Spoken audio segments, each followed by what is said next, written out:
farmers near Castlemaine when COVID came and shut our whole town down. And as the kids and I headed home, my husband risked it all by working to keep our little farm alive, whilst I did everything that the government told me to. And I made sure that my kids followed suit. I'd always thought that the end of it all would be another war, and not me and my grown kids sitting here and watching the TV, and not me and my kids watching TV. And outside the windows, the wheat continued to grow as the barley rolled and danced with the wind. As the barley rolls and dances with the wind. But then the vaccines arrived to save us all, so we lined up and rolled up our sleeves. We lined up and rolled up our sleeves, gratefully, gratefully, gratefully, gratefully. On a Monday night, my daughter suddenly died when a blood clot burst inside her lungs. Then a few weeks later, my husband found my son on our kitchen floor. We found our son dead on our kitchen floor. We buried our beautiful kids with all of their unrealized dreams. And outside the windows, the wheat continued to grow as the barley rolled and danced with the wind. And outside the windows, the wheat continued to grow as the barley rolled and danced with the wind. As the barley rolls and dances with the wind.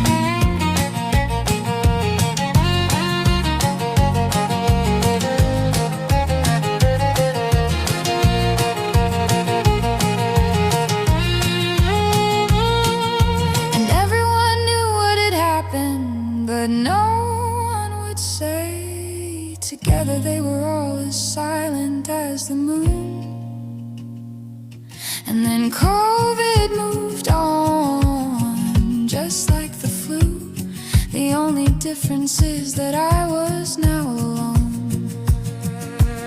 For my husband is gone now too. Our doctor told me that his heart that was so strong, it had seen him build this farm, had just suddenly given way.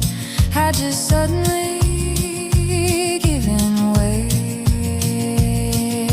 And outside the windows, the wheat continued to grow as the barley rolled and danced with the wind. And outside the windows, the wheat continued to grow as the barley rolled and danced with the wind. As the barley rolls and dances with the wind. So now I'm selling the farm, I mean, what else can I do? The fences need repairing and the harvest is long overdue. Plus I know the bank will come knocking soon. I know the with the wind.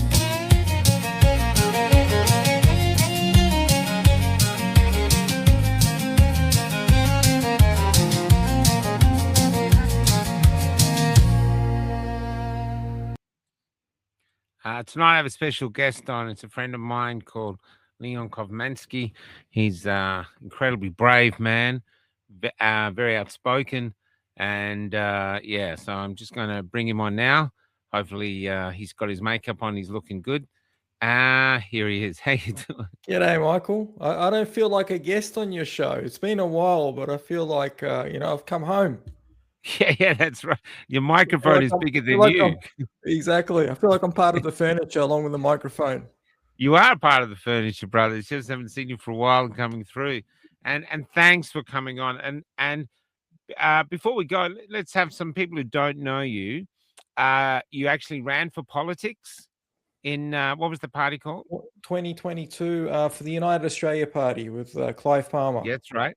So You're also the one that got your name in the paper. I think you got your name in the paper for giving a shellacking to Dan we're Andrews. crashing Dan's little party.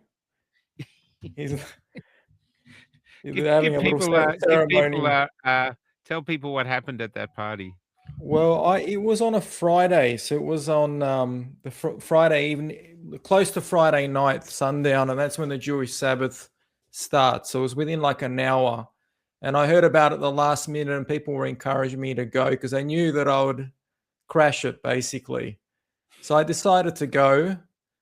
They didn't actually announce that it was him. There were just rumors going around. The official line was that it was some official from the Victorian government, some minister for health, or I can't remember, the treasurer. They didn't advertise that it was him. But the rumor was there, and they said, oh, you should go check it out and see it was him. And when I walked into the building, walked up the stairs into this tiny room, it was relatively small. There were only like 20 people in there. Sure enough, I come face to face with him. I look him in the eye, he looks at me. And he's giving a speech in front of 20 people. Actually, the room's not small. It felt small. It could fit 100, 150 people, but it just felt small because there was like 20 people there max. Yeah. And so I was just walking around in the background. The organizer's wife recognized me and she gave me this strange look. She knew that there was trouble. So she just there was just this awkward feeling in the air, like, oh, you shouldn't really be here. And he was giving this speech and he was, giving all this flattery because it was during an election campaign. He was trying to get re-elected and they were flattering him. And then he starts saying that he's going to be allocating X amount to this organization, X amount to this. It was like a whole list, smorgasbord.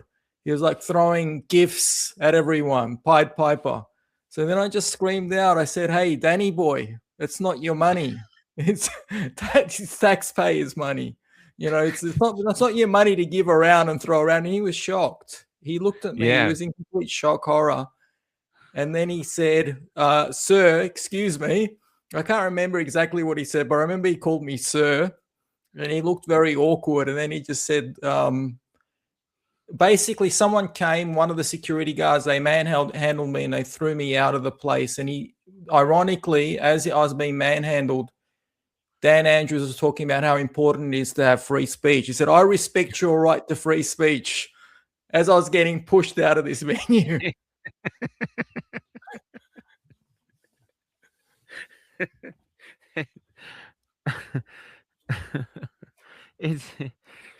I don't know why we're laughing, because it's actually tragic, but for some reason it's just the insanity of it. You just laugh at the whole it. situation. Yeah. So you ran for politics. Your community from Balaclava, your community was unusually compliant. I personally thought there would be a lot of kickback because of the Nuremberg trials and everything that happened, but unfortunately they didn't see it that way. There was actually a lot of pushback as well. If you can remember, Daniel Andrews targeted our community for defying his lockdowns, especially during the Jewish holidays. Oh, there was the wedding. There was the big wedding thing scandal that went down. I remember that. Exactly. Yeah. And then there was the Jewish holidays. He closed the synagogues, and they sent the police on horseback to patrol the Jewish areas to harass the Jews that were there, and they were stopping anyone that looked Jewish. People easily forget that. Well, let's remember before, because there's some stuff I want to talk about, but let's remember because they want to forget it. I do remember Avi down there when they closed in the synagogues. I think there was people on the roof or something trying to get through. That's right. They were escaping on the roof. There were ultra-Orthodox Jews that were trying to celebrate Rosh Hashanah, the Jewish New Year. And I was actually supposed to be there. They were under siege for 24 hours. The police barricaded them. They couldn't get out. I mean, if they got out, they would get arrested on the spot. So they barricaded themselves inside the synagogue. And then eventually some of them escaped through the roof. And so there were like 9 news cameras. Channel 9 actually sent this crime reporter to report this. Jews wanting to pray on New Year's Eve, or on their New Year's Eve, on their special holiday. Apparently that amounted to a crime.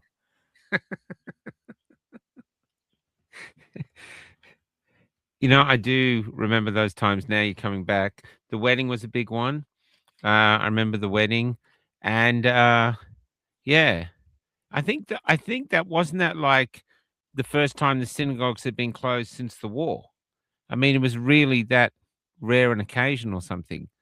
That's right. Yeah. They Yeah. completely shut down. They came down hard on the Jewish community. They also targeted the Jewish community in Brooklyn, in New York. The mayor, who was at the time, his name was Del Blasio.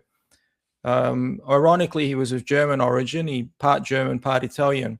But he threatened to come down and arrest the Jews were commemorating. There was an ultra-Orthodox sect that lost their chief rabbi, and they wanted to have a funeral. And he said, if they're going to have a funeral for him, I'm going to personally come down and arrest them.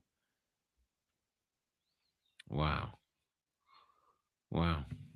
Yeah. And a lot of Jewish people were disproportionately dying. That's how Dr. Zelenko came up with his protocols, because Jewish people, his patients were dying all around him. So I think in hindsight, when I look back at that, I believe that they were targeting the Jewish, especially the Orthodox community, with biological weapons. That's how they were dying in large numbers. So you think they gave bad batches to them in a way? That was before the vaccine came out. That was in early 2020 in March, when the whole COVID thing happened. So a lot of Jewish people, especially in New York and London, were dying in disproportionate numbers. Oh, really? So What, of COVID itself? Of COVID, but I believe they were being targeted. So with biological weapons. The official line was it was COVID. So Yeah. otherwise, Dr. Zelenko would never have come up with this protocol. Yeah. And he died too, the poor guy. That's right. Yeah. Yes. He had a and I think severe he form of kept cancer. talking right up. He kept talking right up into his deathbed, really. That's right. Exactly. He died in, I believe it was in the middle of 2022. Yeah.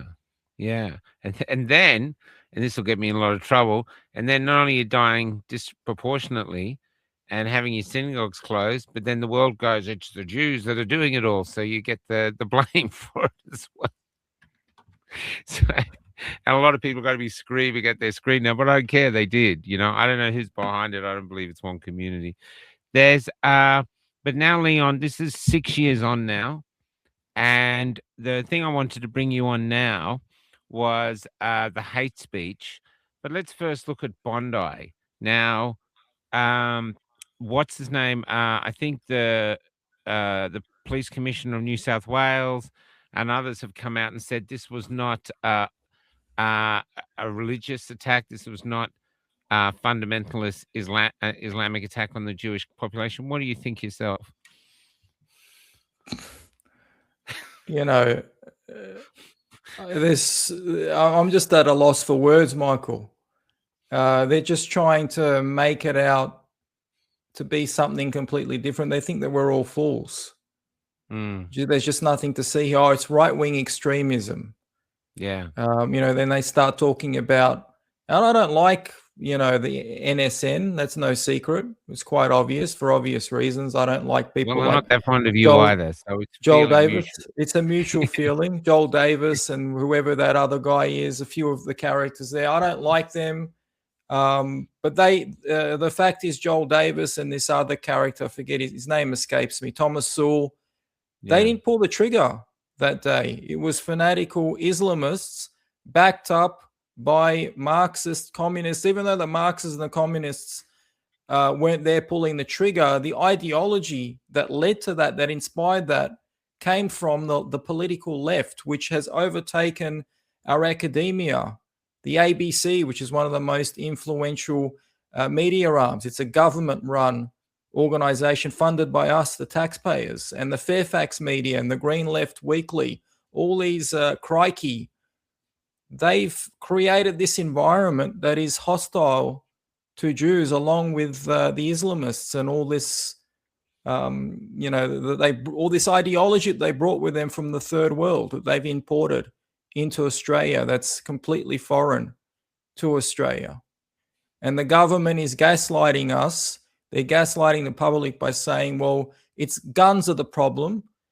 And if it's not guns, then it's right-wing extremists, or it's ordinary Australians posting, their opinion about immigration. Something completely irrelevant, just a complete diversion and a deflection. It's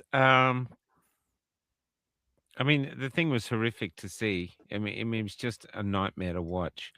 But let's be honest. I mean, the shooter was waving away people while he focused on the Jewish community. The couple that I really feel for, I know there's other stories, was the first couple that tackled them when they first got out of the car. Yes, You know, Boris you got and his two wife. guys. Yeah, you know their names? The gentleman's name was Boris. I forget his wife's name. Boris Gurman, I believe. Yeah. So they were both But they're gunned down. there. Two guys get out of the car, heavily armed, and he tackles them unarmed. You know what I mean? I know he dies, but he actually got one down on the floor for a while and was fighting with him. He You was know, and fighting then with the car, father, yeah, and the car's full of ammunition and weapons. yeah. So, this happened. It happened, but the aftermath of that is they've rushed through these hate speech laws, and they claim, like we're watching from our side, they claim it's to protect groups and persecute other groups. And one of the groups it's have to protect is you. But I remember I think it happened on a Sunday. On the Monday, I didn't do a show because I thought it's just going to be a maelstrom of hate. But I actually sat in the bus and was watching on my different feeds, and all I saw was Muslims and Jews and Australians coming out going, "We don't want this here. We don't want this hate." You know what I mean? Take it back to the old country. That was my personal experience. I didn't see people jumping onto the hate bandwagon. Instead, they were going the opposite way. I saw the Jewish community reach out to the Muslim guy or whatever. I think it was a Muslim guy who tackled the gun out of the other guy, tackled the gun out of the father. And I saw the community coming together to heal this wound immediately from all sides. And I was quite, I thought there was great hope there. But then the government comes out and races through hate speech laws. But before we get to the hate speech laws, what was your experience after the shooting? Was a lot of hate aimed at you guys or support? What was from a Jewish perspective in Balaclava? What was how did you see the world as Australia responding after the incident? From ordinary Aussies, I've had complete strangers come up to me and express their sympathy right after the Bondi shooting. So, which I was very touched, but I wasn't surprised because I know that's just par for the course when it comes to ordinary Australians because they're good, decent people. Yeah. So, but in the aftermath with the government passing hate laws, I mean, what could be worse if you had? I'll give you an analogy. A person that's a drunk driver, a serial drunk driver. Would you allow that person to get behind the wheel again, and this time behind a more powerful car, like a sports car? Prior to that, he had like a regular, some junky car. Now you put him in, you give him a Ferrari, or a race car.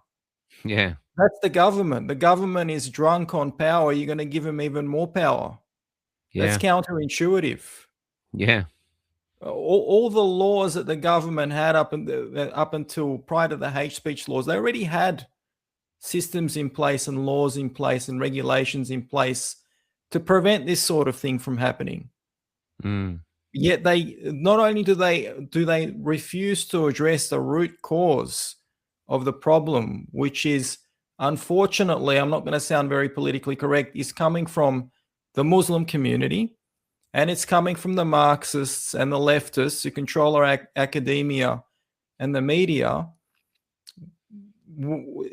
they basically refuse to address that, and they try to deflect and pivot away from that and say the problem's something else, and we need more hate laws. We need to give ourselves more power in order to address this so-called issue, which isn't the issue. It's a complete diversion. Yeah. And we know that the government has systems in place to stop people when they want to. We saw that in COVID. To get people arrested, to detain them. They have more than enough power. Why would we give them even more power? On the contrary, we should wind back whatever power they have. We should curb the government's power. It should actually be the opposite, especially with the current Labor government. Liberals aren't much better. With the current socialist government, we should wind back whatever powers they've got, including police powers on the state level. It's interesting, you know, someone was saying they're trying to crush hate, but hate exists. But there's different levels of hate. You know, there's old countries where the hate is so deep, it's probably incurable, to be honest. You know, it's not just Arabic countries, there's countries in Europe, in, you know, the Serbs and the Croats and all this other stuff and other things going through. Some countries just have these old hatreds, probably like Rwanda with the Hutsis and the Tutsis. I doubt they're ever going to sit down and go, wasn't that fun? You know, there's, and so we've grown up with hate, but apart from these few little incidents, Australia sort of hasn't gone down that route of constant terror attacks on community. But that's from my perspective. But is that what you were seeing before COVID, or do you have a different perspective for that, being a Jew yourself? In terms of terror attacks? Yeah, on the Jewish community in Australia before this. You know, was it a regular occurrence or? It wasn't a regular occurrence. It became more of a regular occurrence after October 7th. That's where things started. And then it snowballed. So we had, you know, attacks on synagogues, institutions. Then it turned into fire bombings of institutions and synagogues. And now, of course, it culminated in this tragedy with the Bondi massacre. Yeah. Yeah. And you and I don't think anyone knows this, but you and I questioned even the initial October 7 attack with that security guard, you know, and there were questions there. And that was incredibly brave on you to do because, you know, as a Jewish guy yourself, but the security guard, I don't know if you're still in contact with him. He's a former IDF soldier. Yeah, and he literally told us there's no way they could have gone across the border and been there for 6 hours. It's just not possible. So we live in a world now where we can't trust anything anymore. Exactly. Well, the thing is, Michael, the government of Israel is no different to the government of Australia. They're both, and like all Western governments, they're controlled by the globalists. Yeah. So when they got a stand-down order, which it sounds like there was a stand-down order. I mean, why else would it take 8 hours for the IDF to respond? It came from a higher place. The politicians there, the military, are just puppets. They're controlled. Just like in Australia, they're puppets and they're controlled. And they're working against their own populations.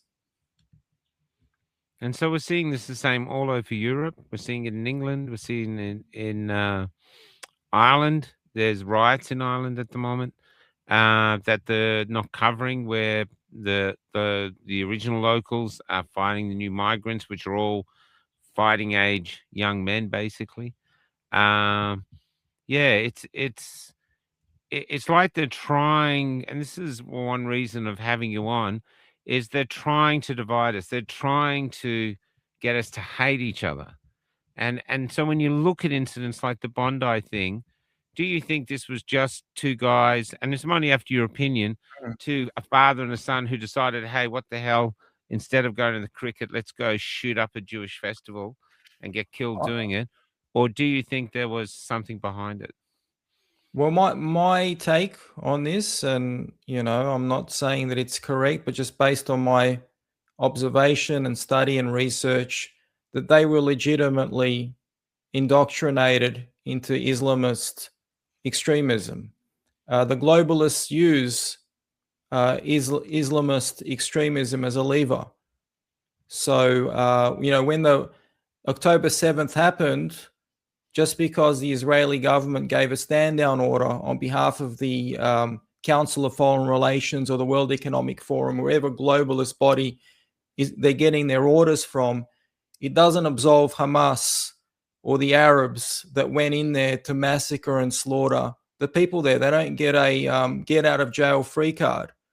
They're very much guilty. And the father and son, I believe that they were acting as a result of radicalization that's occurring in the Muslim community in places like Lakemba and other parts of Australia and in London and across all of Europe. They're being radicalized, and that's a really big problem. And I think the globalists are encouraging that. This is another question. We have to ask it. What are your views of Israel and Palestine conflict that's been going on? Some people call it genocide. Others call it, there's all different sort of things. What is your view of it? Well, to put things into perspective, Israel is smaller than Victoria. It's smaller than Tasmania. It's 5 times smaller than Victoria. We're talking about a tiny silver of land surrounded by Arab countries, large Arab countries that, Arab armies conquered, North Africa, the Levant. The Arabs aren't even indigenous to that area. And, the Arabs and are also in conflict with other people there, not just the Jews. So they're in conflict with the Copts, the Assyrians, the Maronites, all around that region, with the different indigenous people that they've tried to conquer and subjugate. It's a long, complex history. The violence didn't start with the creation of Israel. The violence was there for many centuries, the bloodshed. But there's a myth that's been created, that's been pushed by the left, by various communist groups and Islamist groups, saying that it all started with the creation of Israel, which isn't true, which is a misconception. Why do you think? Because Jerusalem is kind of at the heart of this, which is a holy place for the 3 religions, for the Jews, the Muslims, and Christians. Why do you think there is so much bloodshed over the years for these rocks? And as Yuval Harari says, it's just rocks. The things that makes it important is the stories people have built on the rocks. What is so important that it's worth all this blood over all these years for? And we're talking back even to the Crusades. The Crusades came in response to the Islamic invasion of that region. It was, started by jihad, but essentially it comes down to the Muslim world not wanting a Jewish state there, no matter how small it is. Like I said, it's 5 times smaller than Victoria, but they can't tolerate that. The Israelis, the Jews that were living there, offered them peace on many occasions, including from the inception. In 1948, they accepted the plan. The Arabs rejected it, and they started a war, and then they lost. And then there were many wars that followed after that. And they're also at war with Christians, and they're also at war with each other. You've got Muslim on Muslim violence. Do you think this hatred that is so old is actually curable by anything, or it's just this is how it is? I think it's curable, but it comes down to an ideology. How would you cure it, though? And I'm only asking not so much for yourself, because I know you don't live in Israel, but I look at the land. There's been fighting there since I was born. It's always fighting, and you get to a point when you think, how many children have to be killed by all sides? They have to be lost, and how many graves do we have to fill before the communities on all sides go, is there simply another way we could do this? because I don't believe, one thing I don't believe is I don't believe any God that you follow, any God wants you to kill his other creations. Yeah, that's I absolutely just true. I just do not believe The a first God that would commandment, create life would want, "I want you to kill this." I don't buy it, one of the 10 you know? commandments is you should not kill. That's right. That's true. But at the same time, if someone's trying to kill you, you actually have an obligation to save yourself. But you're right, Yeah. cold-blooded murder is a prohibition. It's one of the 10 commandments. You should not kill. So that refers to, cold-blooded murder. How do you address the problem? Well, let's go back to Australia. Let's go back to the hate speech laws. The hate speech laws that Albanese passed isn't addressing the problem. It's blaming it. It's deflecting. It's saying that it's the guns. It's right-wing extremists. It's ordinary Aussies. But it's not actually addressing Islamic extremists. They're not sending the police into Lakemba, into the mosques and into the Islamic bookstores. Why do you think that is? Is it Because just votes? They just want the Muslim votes? they want the votes. The Labor government is very dependent on their votes, and they're a protected species along with the leftists. So you could apply this. Do the Jewish, as a rule, do the Jewish community vote Labor as well, or are they more liberal voters? Traditionally more liberal. So in the United States, most Jews are secular. In the United States, they traditionally vote Democrat. In Australia, it's liberal up until recently. Now the vast majority are for Pauline Hanson. They felt that both major parties have abandoned them. Pauline Hanson, she visited Bondi and she got like a standing ovation from the people there. If you go back and watch the clip of her and Barnaby Joyce coming to Bondi a few days after the massacre, she got the warmest welcome out of all the politicians. Susan Ley, people barely noticed her. Albanese, everyone booed him. Yeah, I saw that. Yeah, I saw that. That was incredible. That was the country speaking. That was the country speaking. Yeah, F off. Yeah. There's now I interviewed a few weeks ago. I interviewed a guy called Casper, who is a quite high-ranking Muslim, and as far as I remember, he didn't want the hate speech laws either. Now he's he sees Palestine from a different way. And at one point, I said, "Look, I've got a Jewish friend. Would you be interested in coming on and having a debate? You remember Australians where we could have a debate?" So I was going to ask you, but you don't have to answer now. Just have a think about it. Maybe I'll send you the interview so you can see.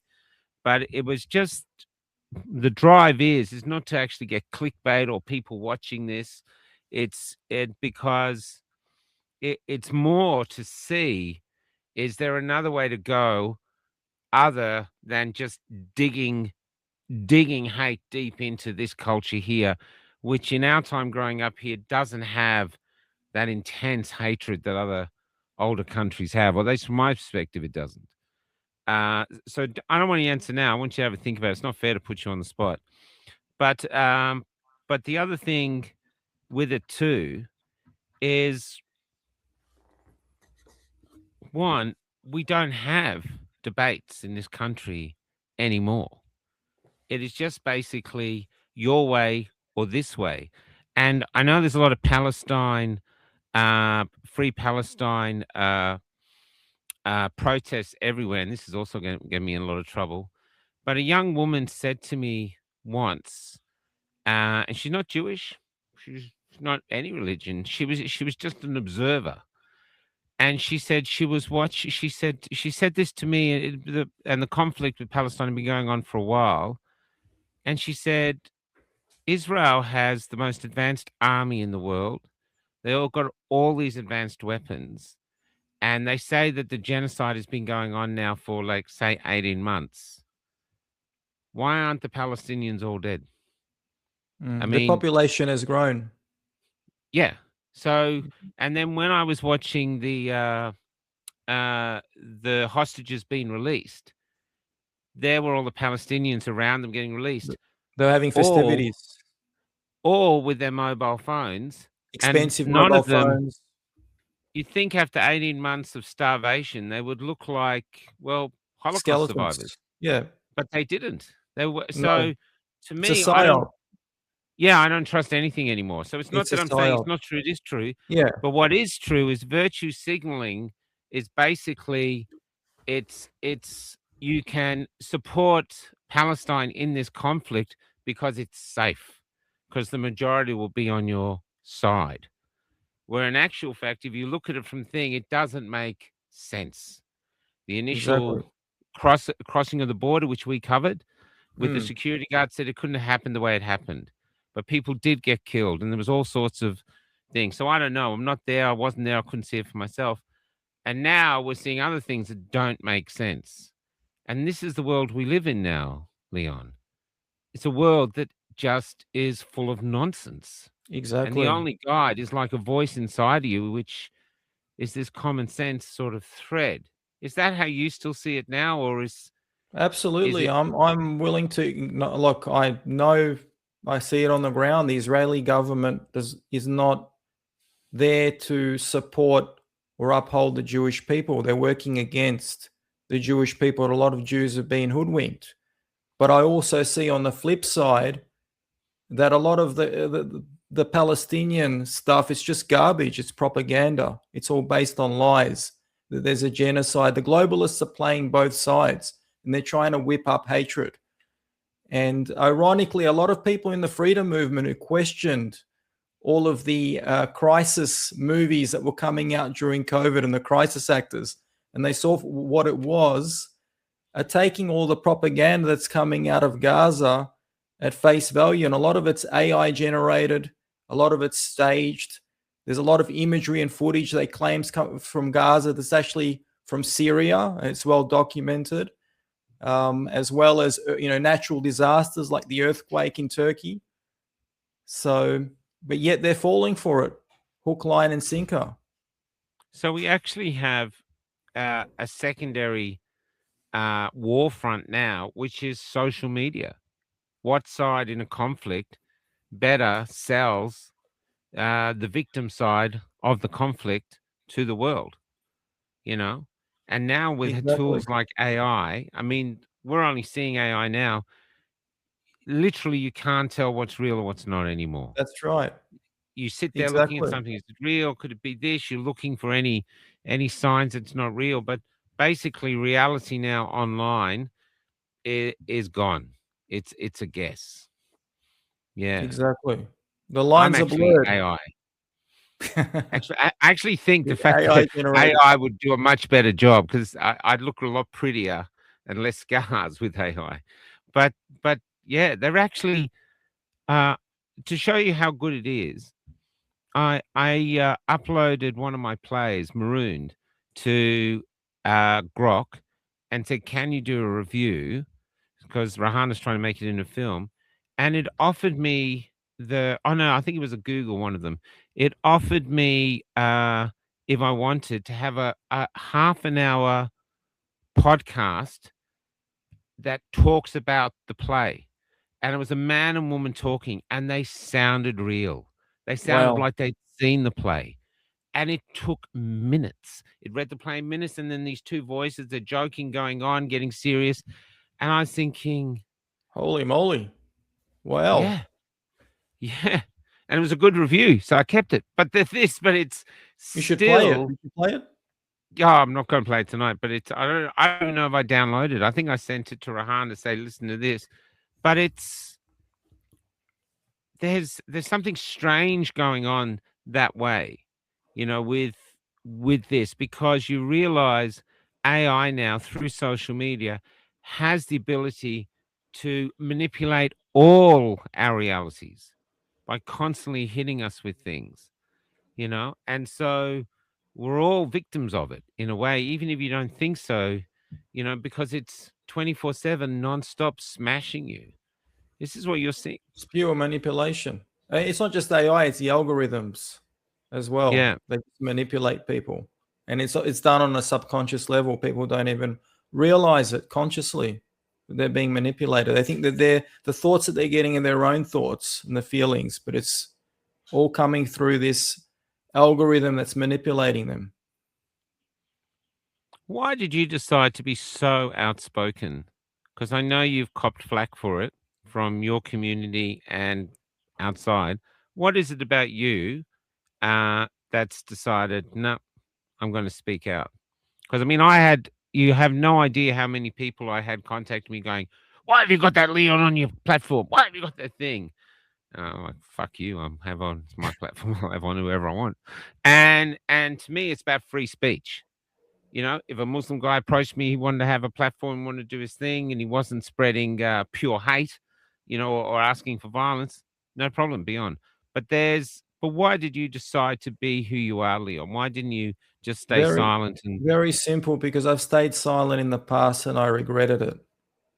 There were can you talk? times in the past where I didn't speak out, and I regretted it. And I realized that the fears that I had in not speaking out were misplaced, and that I really had nothing to lose. It was just an illusion, like, whether to keep my job or not to upset someone that's of a higher authority. There were situations where something wasn't right. A good example was, and I regret this, was someone that was getting bullied at my workplace by the manager. It was at a bank. She was an Indian lady. He was Malaysian, and he felt that he could bully her, and he drove her to tears. I gave her comfort, but I never confronted him about it, and I never reported it, because I was like a third party, and I didn't want to rock the boat.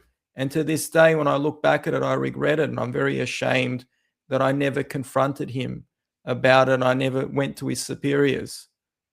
That's one example. I've got many examples, but that's just motivating me to be more outspoken, because I realize that if I don't speak out, I'm going to regret it later, and I'm going to have to live with that for the rest of my life. Well, what is the price you've paid for speaking out? Apart from the fact you're still to buy me a beer. It's a private joke between us. There's a but what's the price you have been paid? You've paid for speaking out, especially in this COVID era, which was like, there's a lot of podcasters out now, and I applaud them all. But for this period when you were speaking out, there was very few voices. Look, sometimes I'm conscious of the fact, when you apply for a job, or, there's some kind of business in the world of business, some opportunity, first thing people do is they look you up. And, my search results, that Dan Andrews incident, all these other things would come up, Clive Palmer, UAP. A lot of people in the, wider population are not going to look at that favorably. So I realize it's going to cost me jobs, business opportunities. It could lead to ostracism, but I don't care, because the silver lining with COVID, where they stripped us of our rights, and you couldn't even go to do a simple thing like going to a cafe to buy a coffee without a vaccine passport. It gave me the silver lining in that it gave me some sort of invisibility. Like, I've got nothing to lose. Who cares? I might as well just speak out, stand up and speak out. They've stripped me of all my rights. Have you Googled your name? I Googled your name. I'm too afraid. I'm too afraid to Google my name. The picture you sent me is the picture I got off the internet. So I got off the internet and looked, you sent me the same picture, good picture, but it's on the Rumble. But it came up with it's actually not too bad, but it came up, and I thought, wow, he's got his own like kabang, and it didn't go to anyone else, it went complete to you. And for a while I thought, oh, come on, there must be lots of Leon Kofmanskys in the world. There's 8 billion people. You're telling me you automatically got the right one? But yeah, it's there, man. You should Google it. Other people can Google it too. But I thought, wow, this is interesting, and it talked about your time in the party and what you do for a living, and it didn't have your address or anything, but it wasn't too bad. But and there was a bottom bit, a third chapter, because there's 3 chapters or 3 paragraphs. I think the third paragraph probably went to conspiracy theories, which unfortunately have all become true. So I don't know how many conspiracy theories you've got left in your Have you got any conspiracies left that haven't come true? I think they've all come true. I mean, I've also been I don't know if ostracized is the right word, because I never really well, essentially, like, a lot of people in the community don't like me, to put it bluntly, because of what Yeah. I said or did, and I disrespected people that were in authority. So I attracted the ire of a lot of people. So, when I'd go to events in the community, and it's usually situations where they're kids' events, and my children, and I want to spend time with my children really want to go to these events. That's where I attract. They don't, it's just ostracism. They give you these death stares, and Really? you can. You haven't become cool yet? I thought maybe initially, yeah, but I thought they'd been going, he's pretty cool. He's pretty tough, He's like There's a the lot of Marlon people Brand. there He's that like the have. Marlon Brando wild one of the Balaclava Jewish community. You know what I mean? Leon's here. What's he gonna say? You know. Look, I cop the same stuff, man. We live on the road. When we meet our people, we get on very well. But the wider community, I mean, the bus looks like a flotilla in a sovereign citizen parade. So, I know Wow. what it's like to be ostracized. But do you think, in a way, that the only way to be free now, to really be free, where you can speak your mind, have your own thoughts, is to have the courage to suffer being ostracized, because Absolutely. you are going across Yeah. the herd. So that's the price you pay. Exactly. I mean, and you're not influenced by other people, by peer group pressure, so that strengthens your character Yeah. even more So so. that's It what I was makes you going to ask. stronger.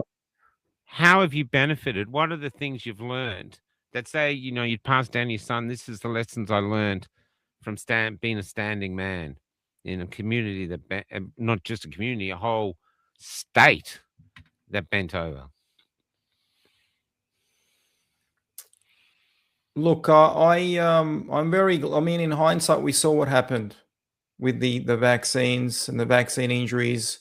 I don't think I've ever met anyone that's regretted not taking it. So even looking at hindsight, not going along, not caving into the peer pressure, there's absolutely no regrets on my part, and I'm sure you're in the same boat. You'd be pretty crazy to say I regretted not caving into peer pressure. Right. There's a good chance that you'd be buried either 6 feet under, or you would be in a wheelchair, disabled with tremors. Yeah. Well, even today, like we had a lot of books to send off today, so everybody's waiting on a book. They're probably on their way. And because we were there, it took an hour and a half for the woman to process, almost 2 hours for them to process all the books. And so she finally got talking to us, like she's going, "What is this? Why are you sending off? What is it?" And I said, "Oh, it's a book." And then we got talking about what it's about, just lightly. And I said, I do interviews about state of Australia, vaccine injuries and stuff. And then she suddenly goes, one of her son's friends, 24, died of the vaccine, just dropped dead, a heart attack.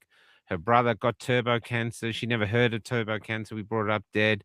And we see this all the time. And she's lost her house, even though she took it and she didn't want to take it. She's lost her house. Now she's living with her son, and she's probably in her 60s. So the house was Wow. literally her retirement. So her world has been devastated. And but she never she goes, but something's doing it. It's not wrong. All these people are dying. All these people are sick. But she didn't mention the vaccine once. And I was thinking, I wonder if this is because all she watches is TV, which never mentions it, or the algorithms that send her stuff to watch on social media just don't send her anything like that. They send it to us, but they don't send it to her, All of But the it's above. tragic. Yeah, but it's tragic, man. You're sitting there, you don't want to say anything, but you're just watching this woman like something's wrong, but she can't put a finger on it. You know what I mean? I've met people. I've met quite a few people like that, even young people in 38, 39. I've met a very successful individual who's, started a number of startups, an entrepreneur, and he was severely disabled. He can't do anything, and he can't pinpoint what it is. And he's a very smart guy. But he Yeah. did mention, as a by the way, I mean, he was like, he had like a whole shopping list of what it might be, but then he mentioned, as a by the way, well, maybe it might be the vaccine, but then he went out to other topics and just moved on. Yeah. Do you think it's not that it could be the vaccine, but the real truth that they have to swallow if they admit that it's the vaccine is that the government lied, and the government did not have their best interest at heart. So everything the government said and Big Pharma said and all this was a lie, and they have to process that. I mean, basically everyone was lying, and that's what's preventing them from finally accepting what to us is self-evident. That's a big pill to swallow, because it's not just because if you accept that the government lied, then the next step is, why did they lie? And we all know the reason. Depopulation. Yeah. That's a big pill to swallow for a lot of But it's people, even for us. Your own but it's government wants happening. to kill you. But it's happening. We were in the other day I was in a car with a guy, and it sounds like a grinder date, doesn't it? But it wasn't. I was in a car with a guy, and he finally asked. He didn't know who I was, and we had another guy in the back, and he said, "So did you take it?" And I said, "No." And then he opened up and talked and talked, and he's a very successful businessman. He didn't get his staff to take it, so half took it, half didn't. And the one of them said he had one guy who's worked with him for years. His mum died, and then his wife died a few weeks later, and then 6 months after losing both of them, he got turbo cancer and was gone in a couple of weeks, Wow. just gone. And so that family, the mother, the two parents, gone.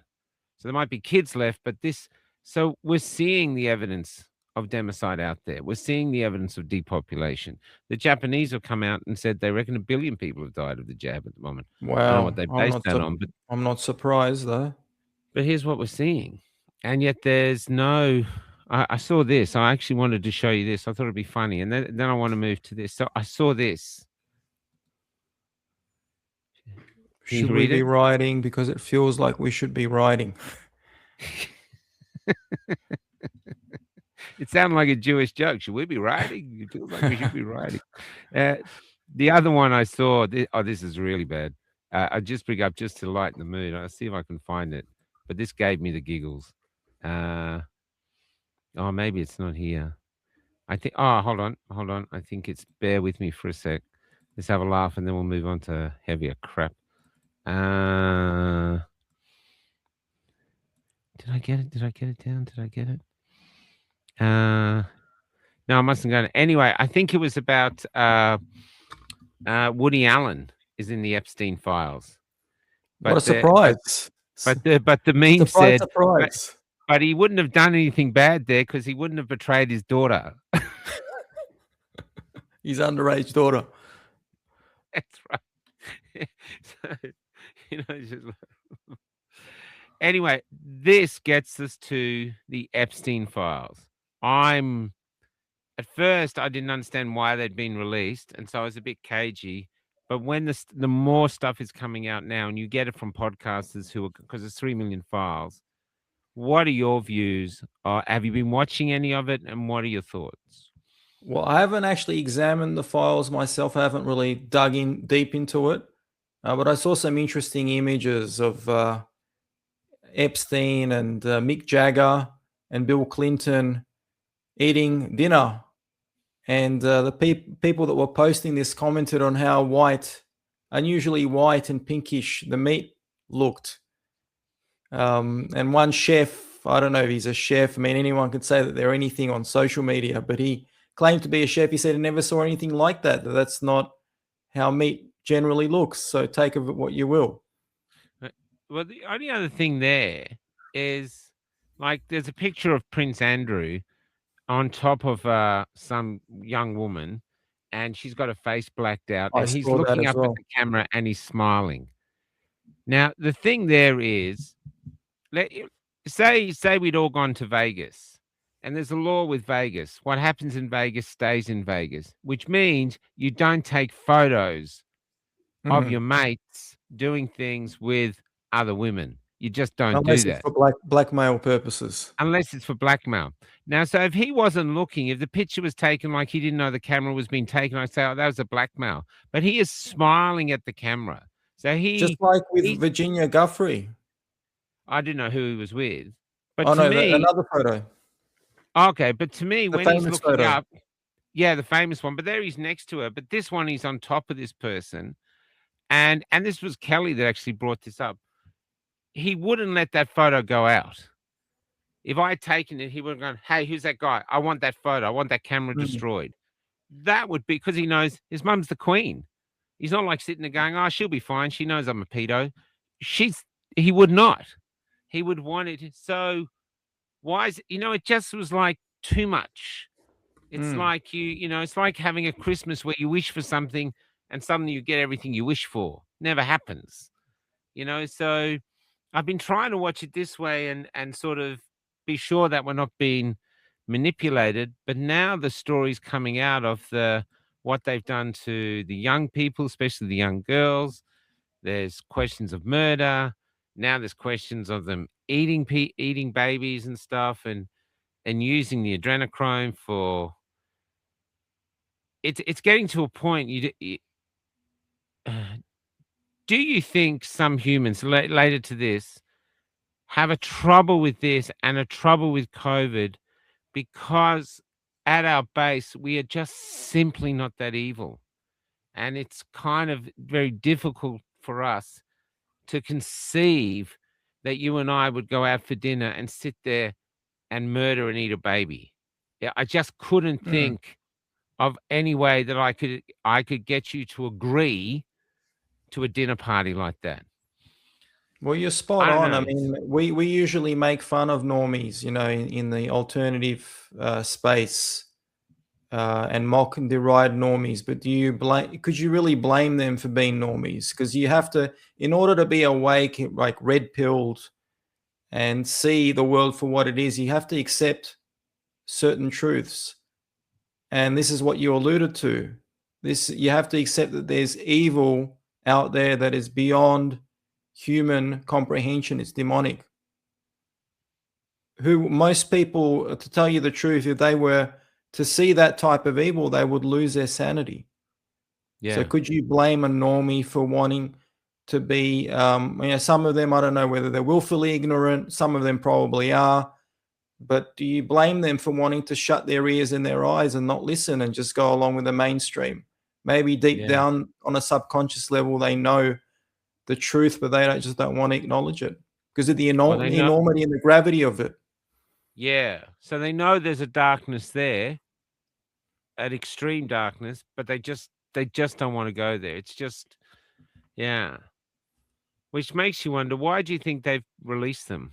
Why do you think they've done that? I think it's to They didn't bother distract for people. ages. I think Epstein's just the tip of the iceberg.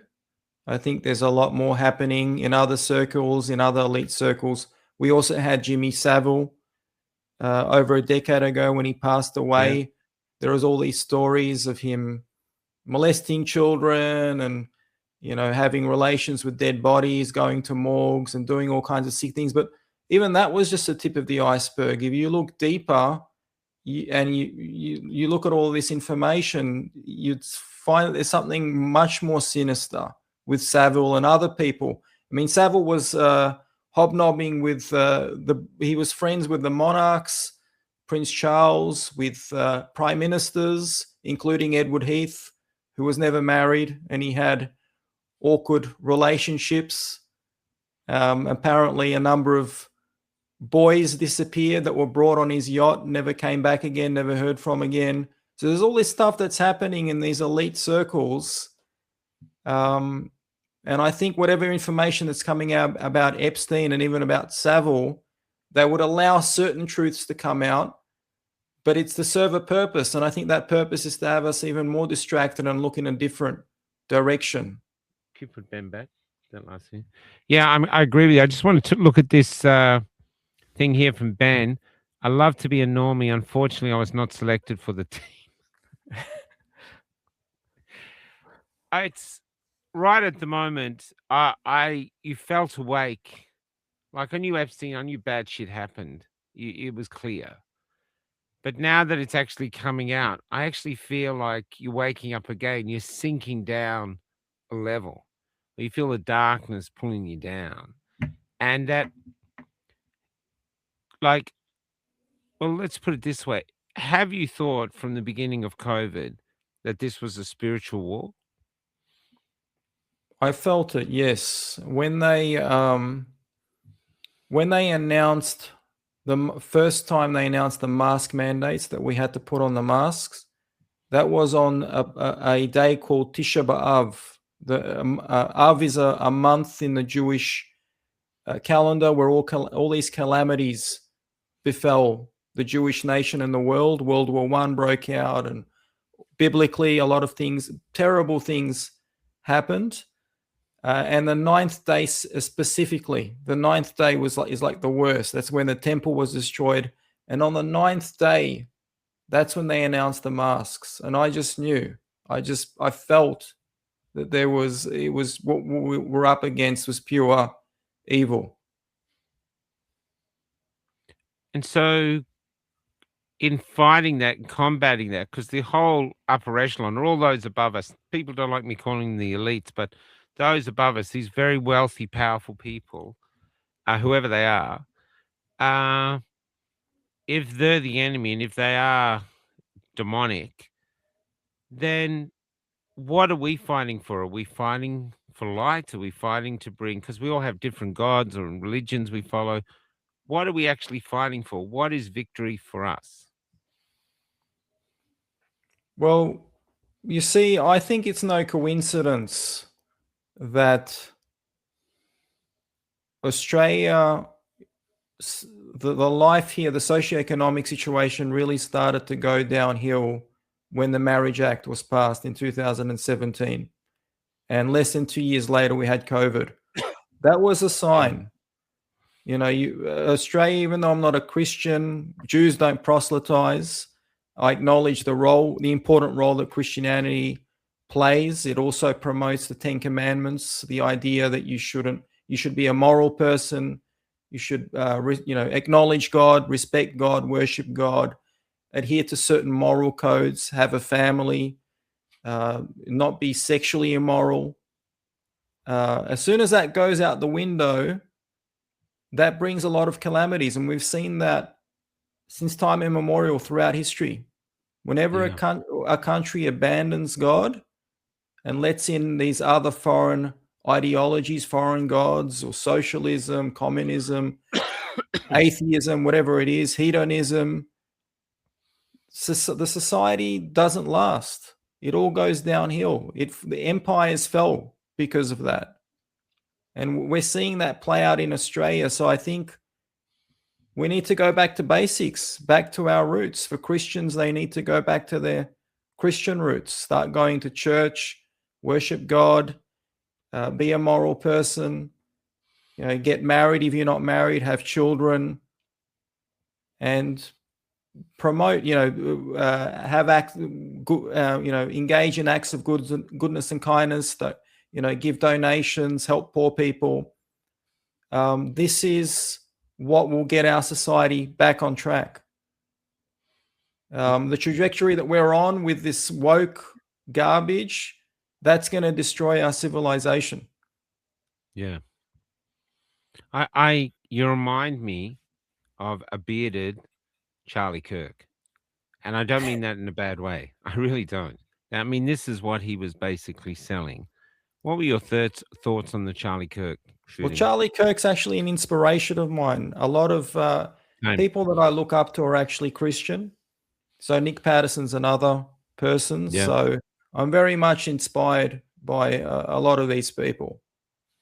So I was genuinely shocked when I heard about Charlie Kirk's assassination, and even more so when I saw that footage, which I regretted watching. Yeah. Well, it's interesting, it's when I get inspired by someone, it's that their religion has nothing to do with it. It's the actions of the person, the courage of the person. And I've just interviewed a couple now, and he stood up against. He lost his job. They lost a lot of stuff. You know, they were a house they were going to buy. They lost all that. And when I asked his partner what she thought of that, because she's bearing the brunt of it. She's not going to be able to do these things. Uh, she actually said she called him a hero for standing up and standing his ground. And I thought that was really beautiful, because what she's saying is she values his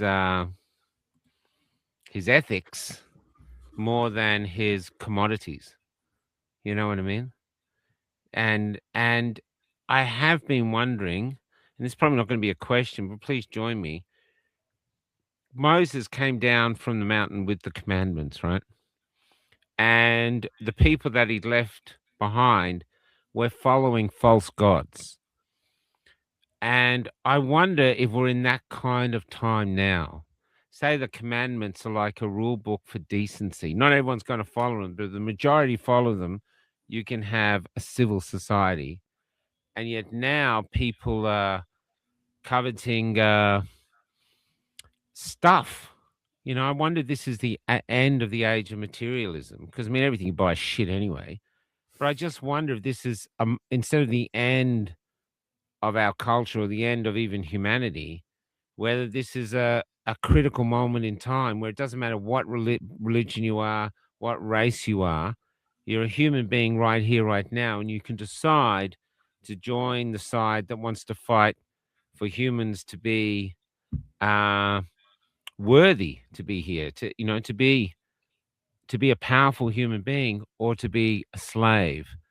This is what I'm seeing, that everyone has the choice. What are your thoughts? Yeah, exactly. I mean, to your first point, yes, history has a tendency to repeat itself. So people are going after false gods. But yes, you're right. This could be turned around. I mean, it's destined. We're going to go into a new era, and it's going to be a good era. But it's up to us to bring that about a lot sooner. And that's through our actions. And the worst thing we could do is just sit idly by and not be an active participant. Yeah. It's interesting, though, how many people are doing that, though, isn't it? Most people, they have a term for it, NPC. Yeah, they do. They do. And why do you think that is? It's because they're, after 6 years, what is your appraisal of that? Is they just too invested in their job and their little life, or are they cowards at heart, or it's just too big a thing, they just don't want to deal with it? What do you think? Probably all of the above, or one of those, or a combination, depending on the individual. Usually it's peer group pressure, not wanting to lose their social status. It comes down to social status. And then from there, career prospects, jobs, relationships, finding a partner, kids, the other parents might not want their kids to play with your kids because you did X, Y, Z, and they're afraid of that. Their reputation. Yeah. Because we are seeing... Yeah, go ahead. Sorry. Oh, no, go on. But we are seeing defiance, and it's in the small places. Like the mainstream media is harking on about, vaccines are at the lowest rate ever. Parents aren't vaccinating the kids, and they're saying that with deep alarm, where I see that as something beautiful. I see that as people finally taking responsibility for their children's health, obviously researching it, and really researching and deciding that they're going to trust in their natural immunity, and they do not trust the system anymore. So that is a form of revolution. Exactly. With whatever the media says that's bad, you obviously see that as a sign that it's a good thing, inevitably. That's right. Do the opposite. Do the opposite.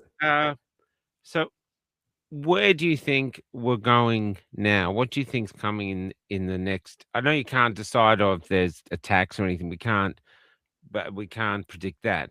But what is your feeling? Do you think the government's going to back down and we'll get back to sanity, or do you think they're going to start digging they're going to start digging themselves? The powerful are going to start digging themselves deeper in order to reach whatever agenda they're trying to achieve.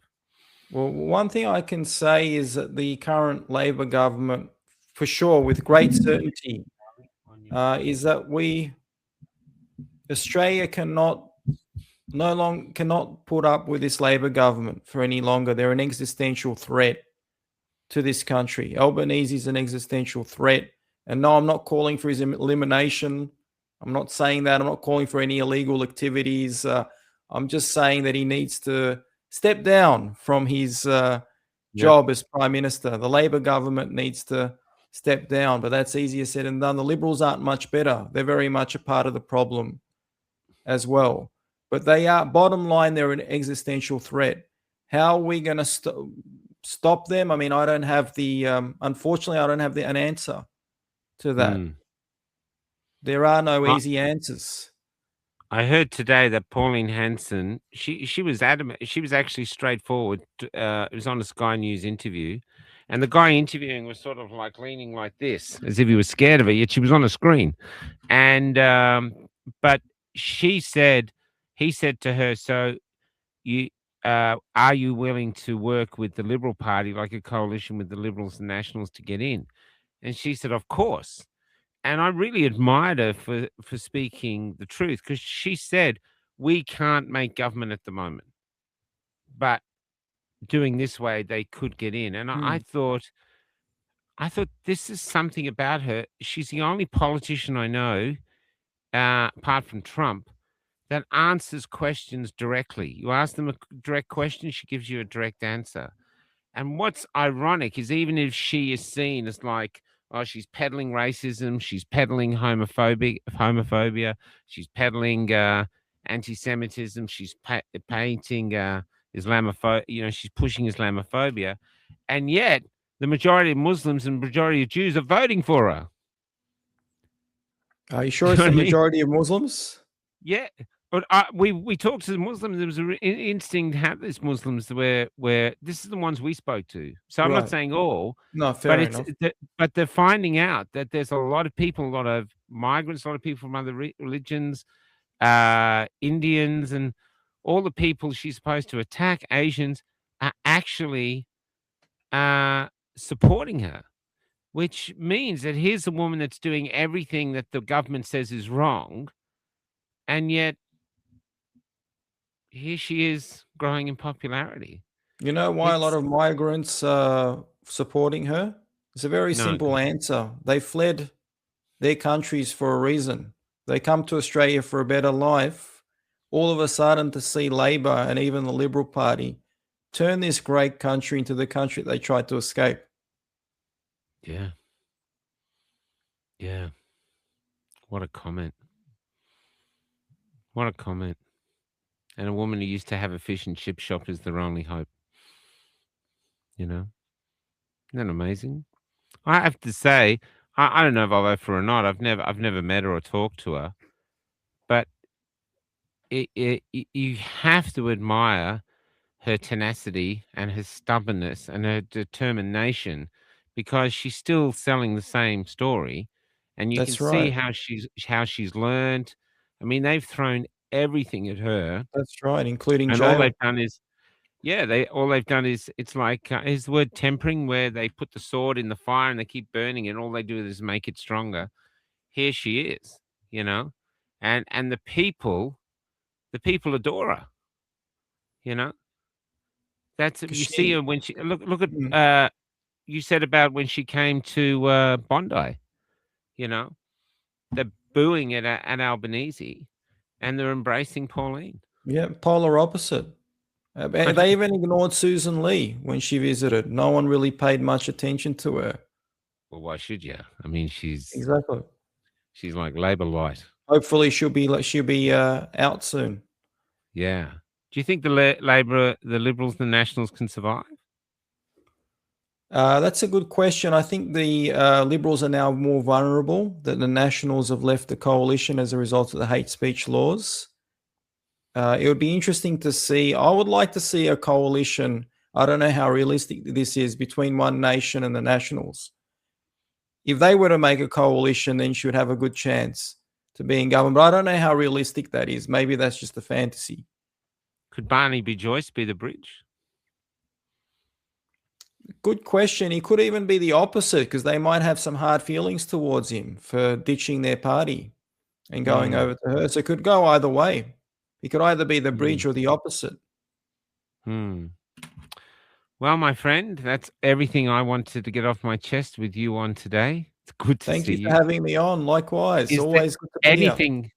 Well, is there anything else you'd like to say or talk about? Just turn to God, pray, be nice to your fellow man, engage in acts of goodness and kindness.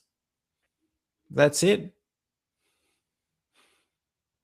I think we need to pray. We need to pray. We need to repent. I think it's a shame that Australia has turned its back on Christianity. I'm saying this as a non-Christian, as a Jewish person. I've really seen how this country has gone down on all sides, from a socioeconomic and a spiritual. It's all interlinked. I've got a tab here. If I hit it, it's going to close this down, which is pissing me off. It's still staying here. But I want to give you some hope on that perspective. I can't talk for the Jewish community or the Muslim community, but for the Christians, everywhere I go now, I'm being invited to these new churches, usually with ministers, not priests. They're setting up in rooms at the back of town halls. I had a group of men, grandfathers, fathers, and sons, invited me to go to a gathering that was quite far away. We had to take 4-wheel drives to get there, and there was going to be fishing and surfing, and they had a barbecue and everything. But they prayed. They got down and prayed, and the young men were proudly Christian. They would come up going, "You going to church tomorrow? You want to come to our church?" I was almost tempted to go, yeah, but I had an interview. But and I'm seeing this when I was when I was covering the case of Paul and the big black truck in Canberra. It got to a point where we'd run out of ideas, and it was a terrible moment. And I remember it was one of those moments where you just can't think of what to do. You've got no more ideas, no ideas for anything that can raise awareness. And I said to him, why don't we pray? And we went into the small room that they allowed the people to sit in. And suddenly these other men who had come down from all over Australia to defend Paul as witnesses, they got there on their own volition. Some drove from Brisbane, from Sydney, I think one guy drove from Mildura. And when they saw us praying, it's like, you're praying, they came in and they joined us. And we got in this prayer huddle. These are things I've never done in my life, Leon, before COVID. Wow. And suddenly we're praying and you're feeling the power. We have Lee comes on every second Thursday. That's right. I've seen him. He's the pharmacist, right? Yeah. And he ends the show with these prayers. And wow. he just starts this free-flowing conversation with his God, or, God. And so I'm seeing it everywhere, but it's not following the old religions. I see it as a rising up wherever I go. I said this the other night, so I'm sorry if people heard this before. I was taken to this tiny little town, and in this hall, in the back of this hall where these people have hired just for their church, there they are. They have really old Bibles, ancient Bibles. They're reading from really old text. So they're throwing away all the last so many hundred years of, however they've corrupted it. They're reading from old texts. And for the body of Christ, they had broken crackers. And for the blood, they had grape juice that they were going around to everyone. And they didn't even have a preacher. They were just taking times reading from the Bible. But what I thought was, and this is not just for Jesus, this is the same where you're seeing it. God doesn't have Instagram. He doesn't have Snapchat. He doesn't have Facebook. and yet we don't even get to see him personally, in person, you know what I mean? And yet, uh, he's still drawing a crowd. He's still filling these halls. You know, one church we got taken to was full of young tradies.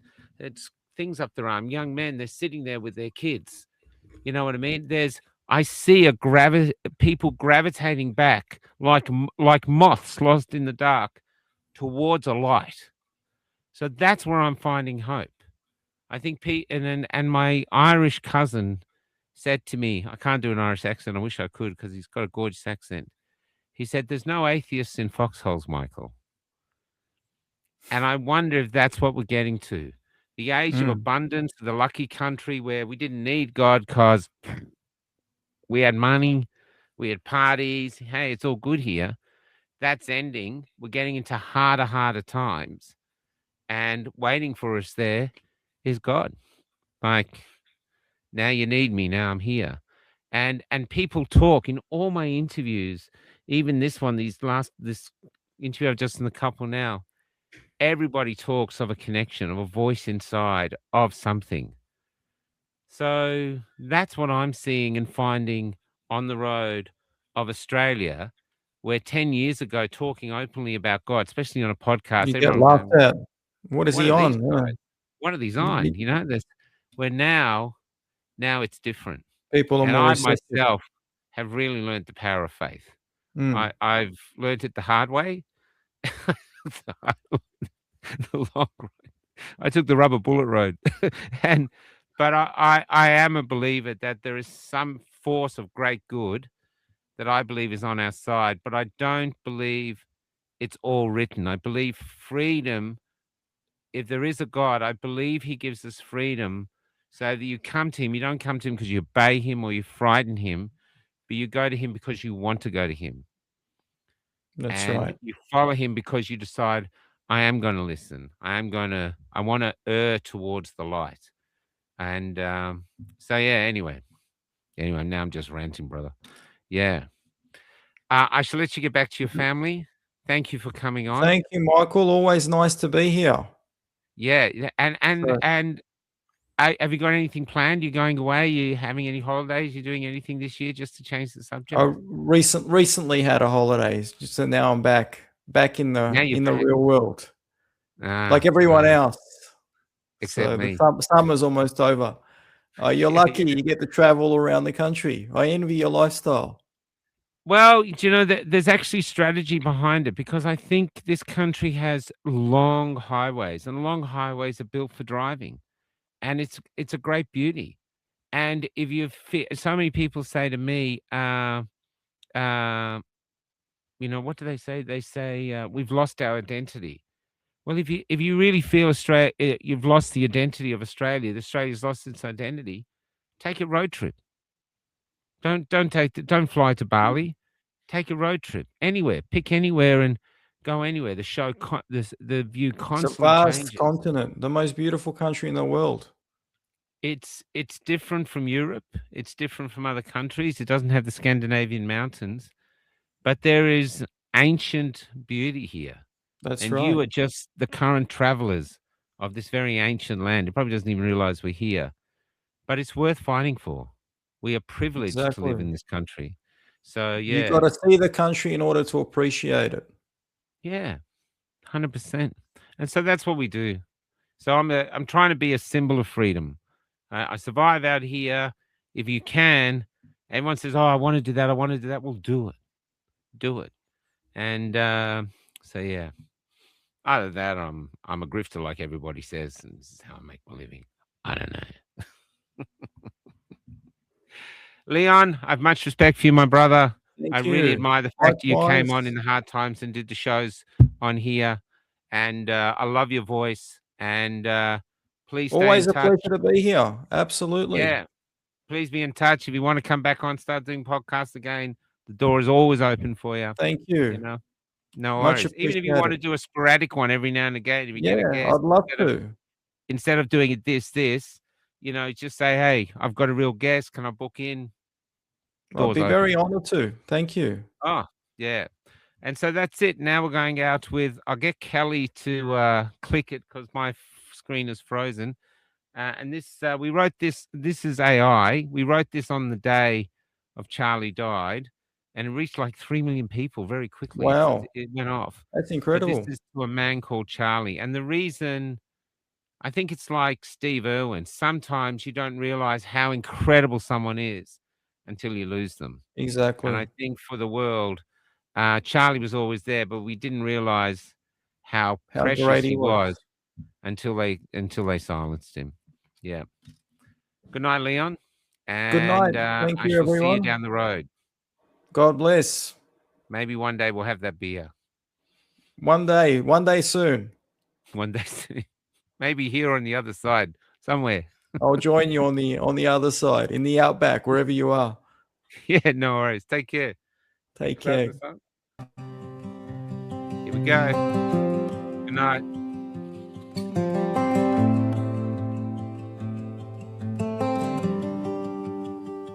It was raining last night. I could hear it dancing on the roof. I fell asleep listening to the beauty of rain. But when I woke, you were gone. Someone had used their hate to take you away. And so the rain of last night is now raining inside of me.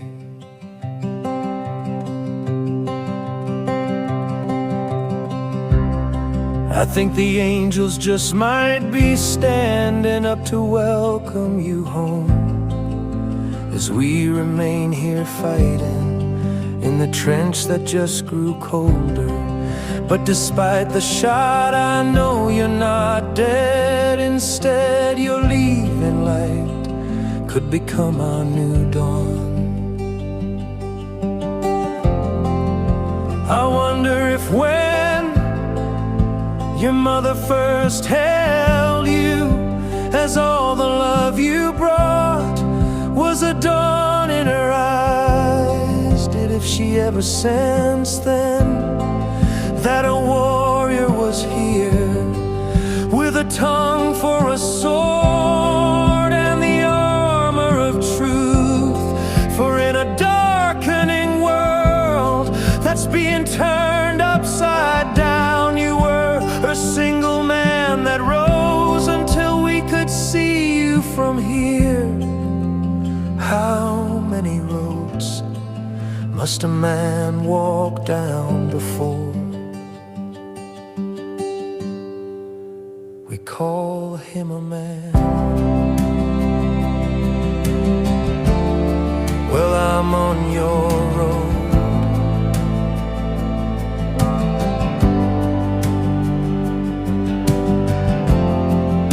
to try and emulate you by constructing a sign that reads Charlie Kirk, a man passed this way.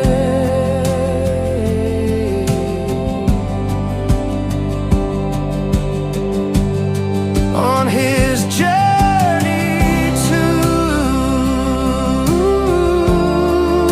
the son who he knew, if we faithfully followed, would one day lead us home. On his journey to the son who Charlie believed, if we faithfully followed, would one day lead us all.